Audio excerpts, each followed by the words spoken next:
about tweaks, something that I'd really like to see is more lighting on Danvers Park Road, if more people are having to use it for walking now.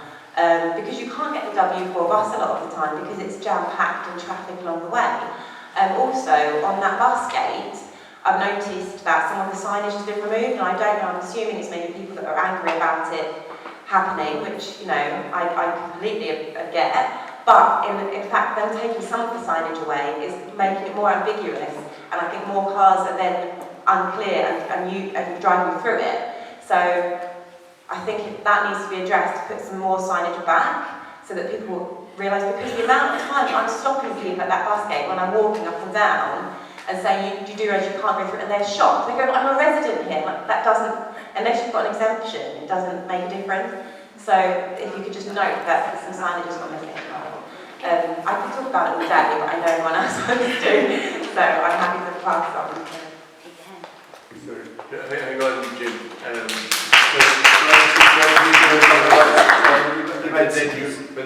Answer that already. Yeah.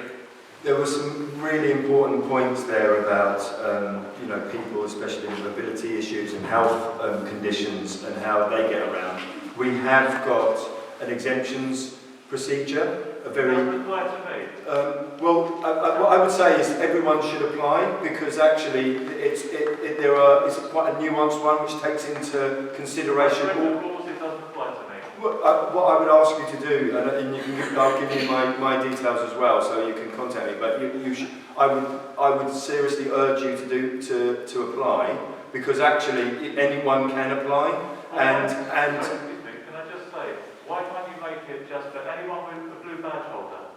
Well, if you've got blue badges, then it means you've got mobility issues. It means you probably have to use your car. So can I just... that you're going to be screwed by this. Totally understand. So that is a really common question. When you apply for a blue badge, you can have a blue badge and not have a car, as you know, because you've got a blue badge. So when you apply it and you get the actual blue badge, no one's ever asked you for your car registration number or even asked you for a car. So a blue badge... So can I, so the reason that we can't just, we know all the 8,000 people in Harrogate that are blue badge holders because we process the blue badge. What we don't know is which ones of them own the car. We've got a rough estimate that 3,000 out of the 8,000 actually drive. I mean, some of those people that have a blue badge are 8 years old because they're disabled children. So it's not automatic that we know that you've got a car. So that's why we're asking people to apply. And the reason we need the number plate is because it's an ANPR camera. So once we get your number plate, we load it into the camera and it doesn't flash or take a picture of you when you go past. So that's the application process. So nobody's going to ask you to prove that you've got a blue badge or not, because we already know that because we probably issued it to you. But we just need to know what your car registration details are. I think one of the issues you are raising, though, is that you don't actually live inside or around the LTN. You live in Tower Gardens, which is just outside the LTN. So one of the things we're doing as part of the tweaking and listening to people is it's really easy to say, if you live inside this map and you're a blue badge holder, you get an exemption. If you live on the one road out, you get an exemption. But as your case is, you're trying to get from one end of an LTN to get to the other side of the LTN to get to St Anne's Hospital. And so what we're doing now is we're modifying, and we're actually having a weekly review on all the applications that don't fit in the map and looking through each one of them and says, this doesn't make sense. He lives here, he's got to get here, we know there's a hospital here, we know he lives there, let's use some common sense. So if you have applied previously, I'm sorry that you were rejected and we'll look into that. If you haven't applied because you read it and you thought that you weren't eligible, please apply and make sure you let Mike know, and then we'll take that forward. Sorry. I don't drive, I can't drive. Yeah. My wife drives me everywhere. As long as she's in the same household, then her registration, because she can use your blue badge to transport you around. And any problems, there is a phone line, and you can call it, and if you need any questions, and if you're not getting anything from that, just contact me on Mike, because both of us are really hot on this. We don't want to inconvenience people with mobility issues. They don't have a choice but to drive. We're looking at people that are choosing to drive but have a choice, and so we don't want to do people in the middle. I just want to pick up before I hand back to Mike the question about women's safety. I don't know if you are the same person raising it with me on social media. No, that was me. Oh, okay. Yeah. There you go. See, I do read my own tweets.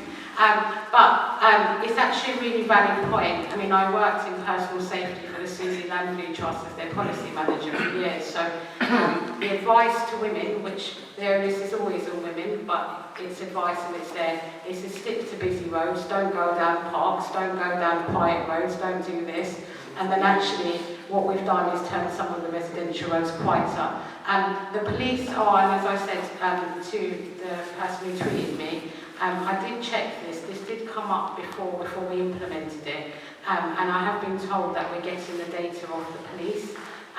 Obviously, it's not just about women's safety, it's about burglaries, it's about car theft, it's about all of it that could happen on a quiet street. I mean, you wouldn't park your car in an alleyway and expect it to still have its radio. So we get all of that, we're measuring it. What I would say is that it's really important that you also submit your own experiences. As you know, women don't tend to report the feeling, the perception, being followed, because nothing yet has happened, so they're not reporting it. And it's really important that you say, like you did just now, and I'm sorry you had to say that because it must have been quite difficult, that actually I don't feel safe, the lights are not clear, that there's not enough people on the road, I feel like anyone will come and get me and no one will see me for 10 minutes because there's no cars here, because we've got to collect that. There's quantitative data and then there's personal lived experience, so we've got to make sure that's safe. Back to that point, Steve, I'm going to respond to that. As someone who's been raped, been attacked, been assaulted, it wasn't reported. It's something I live with, and it's something that I've lived with, and it's a trauma that I've experienced. And living on Pendennis Road, so I'm next to her road, so we have to walk down quiet streets to get to our house. There is no way of not walking down a quiet road to get to our house. So I'm having to relive that fear every time I go out my house. And it's not something that police reports are going to come back and tell you. I don't want to see that. I don't want people to be hurt or raped or attacked or assaulted. It's something that shouldn't happen. It's not something that I want to see the numbers go up. I didn't report it for whatever reason. I was young, for different reasons. It was never reported. And many women won't. I know people just walking up the road now, and then you kind of do see someone, and you're like, oh, there is someone, and then you're like, but I don't know who that person is. Is that person safe? What's that person going to do? Should I walk past them? Should I not walk past them? And every single person you see, every car now you see, it's one car. You're like, oh my God, there's one car. Are they going to stop? These are things that you live every single day walking around these quiet roads. And Mike's spoken about the cars and the pollution. This isn't affecting, I don't care about the cars, I do care about the car pollution, I want pollution to go down. But what's bothering me most about the LTN is the people. It's the elderly. Elderly people, you said people change people's memories, change people's way of life, their routines. Elderly people have been around for a long time, and they get set in the way. My mum, she's set in her way, she has her route to go somewhere, and it's hard to change that. It's like they have a routine. So elderly people are doing their normal route, they've been driving for 50 odd years, 60 odd years, and they're getting tickets. And they're getting ticket and ticket and ticket, and they're building up to like £2.5 grand of tickets. And it's hard to change these people. You're kind of expecting everyone just to change. We're not all 20, we're not all 30. Some of us are older, and they're the ones suffering. The women walking the streets, they're the ones suffering. Teenagers suffering. Also, my friend's got kids, he goes to secondary school, and she used to drop him, in her car, down the road, because she had number 4 kids at home, so she'd drop him off to get the bus from Turnpike Lane to go to school, and then she'd go back and take her kids, walk her kids to school. But that run had to happen in the morning. So then because of the LTN, she gave him his bike to drive to Turnpike Lane. The wheels got stolen. Then the bike got stolen. It's like there's no security. If you want people to ride bikes, then the Turnpike Lane should have a bike shelter, like in Brinsley Park, a proper bike shelter where bikes are safe. Because I've got a bike.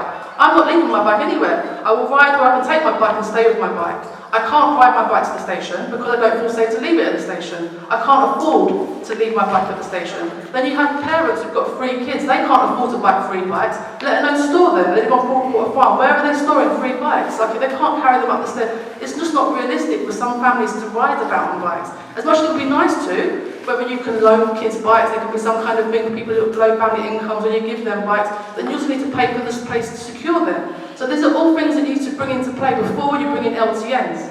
The elderly people, there should be some way where if you're over a certain age and they keep getting tickets, you wipe the slate clean and don't make them pay £2.5 grand. Their heating's not going to be on this winter because they can't pay £2.5 grand in fines and have their heating on. There needs to be something to feel for these people who have been driving these streets for years, paying their taxes,